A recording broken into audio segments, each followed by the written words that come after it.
नमस्कार दोस्तों, स्वागत है आपका हमारी आज की कहानी में, जिसका शीर्षक है होनी बहुत बलवान है। अभिमन्यु के पुत्र राजा परीक्षित थे। राजा परीक्षित के बाद उनके पुत्र जन्मेजय राजा बने। एक दिन जन्मेजय वेदव्यास जी के पास बैठे थे। बातों ही बातों में जन्मेजय ने नाराजगी से वेदव्यास जी से कहा कि जहाँ आप समर्थ थे, भगवान श्री कृष्ण थे, भीष्म पितामह, गुरु द्रोणाचार्य, कुल गुरु कृपाचार्य, धर्मराज युधिष्ठिर जैसे महान लोग उपस्थित थे, फिर भी आप महाभारत के युद्ध को होने से नहीं रोक पाए और देखते ही देखते अपार जनधन की हानि हो गई। यदि मैं उस समय रहा होता तो अपने पुरुषार्थ से इस विनाश को होने से बचा लेता। अहंकार से भरे जन्मेजय के शब्दों को सुनकर वेदव्यास जी शांत रहे। उन्होंने कहा, पुत्र, अपने पूर्वजों की क्षमता पर शंका न करो। यह विधि द्वारा निश्चित था, जो बदला नहीं जा सकता था। यदि ऐसा हो सकता तो श्री कृष्ण में ही इतना सामर्थ्य था कि वे युद्ध को रोक सकते थे। जन्मेजय अपनी बात पर अड़ा रहा और बोला, मैं इस सिद्धांत को नहीं मानता। आप तो भविष्यवक्ता हैं। मेरे जीवन में होने वाली किसी होनी को बताइए, मैं उसे रोककर प्रमाणित कर दूंगा कि विधि का विधान निश्चित नहीं होता। व्यास जी ने कहा, पुत्र, यदि तू यही चाहता है तो सुन। कुछ वर्षों के बाद तू काले घोड़े पर बैठकर शिकार करने जाएगा। दक्षिण दिशा में समुद्र तट पर पहुंचेगा। वहां तुम्हें एक सुंदर स्त्री मिलेगी, जिसे तू महलों में लाएगा और उससे विवाह करेगा। मैं तुमको मना करूंगा कि ये सब मत करना, लेकिन फिर भी तुम यह सब करोगे। इसके बाद उस लड़की के कहने पर तू एक यज्ञ करेगा। मैं तुमको आज ही चेता रहा हूँ कि उस यज्ञ को तुम व्रत ब्राह्मणों से कराना, लेकिन वह यज्ञ तुम युवा ब्राह्मणों से कराओगे। और जन्मेजय ने हंसते हुए व्यास जी की बात काटते हुए कहा कि मैं आज के बाद काले घोड़े पर नहीं बैठूंगा, तो ये सब घटनाएं घटित ही नहीं होगी। व्यास जी ने कहा कि ये सब होगा, और अभी आगे की सुन। उस यज्ञ में एक ऐसी घटना घटित होगी कि तुम उस रानी के कहने पर उन युवा ब्राह्मणों को प्राण दंड दोगे, जिससे तुझे ब्रह्म हत्या का पाप लगेगा और तुझे कुष्ठ रोग होगा, और वही तेरी मृत्यु का कारण बनेगा। इस घटनाक्रम को रोक सको तो रोक लो। वेदव्यास जी की बात सुनकर जन्मेजय ने एहतियातवश शिकार पर जाना ही छोड़ दिया।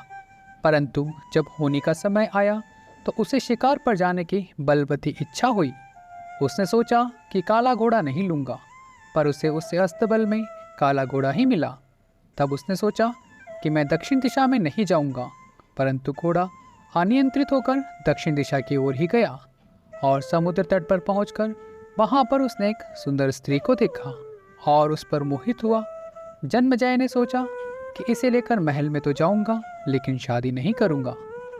परंतु उसे महल में लाने के बाद उसके प्रेम में पड़कर उससे विवाह भी कर लिया। फिर रानी के कहने से जन्मेजय द्वारा यज्ञ भी किया गया। उस यज्ञ में युवा ब्राह्मण ही आमंत्रित किए गए। किसी बात पर युवा ब्राह्मण रानी पर हंसने लगे।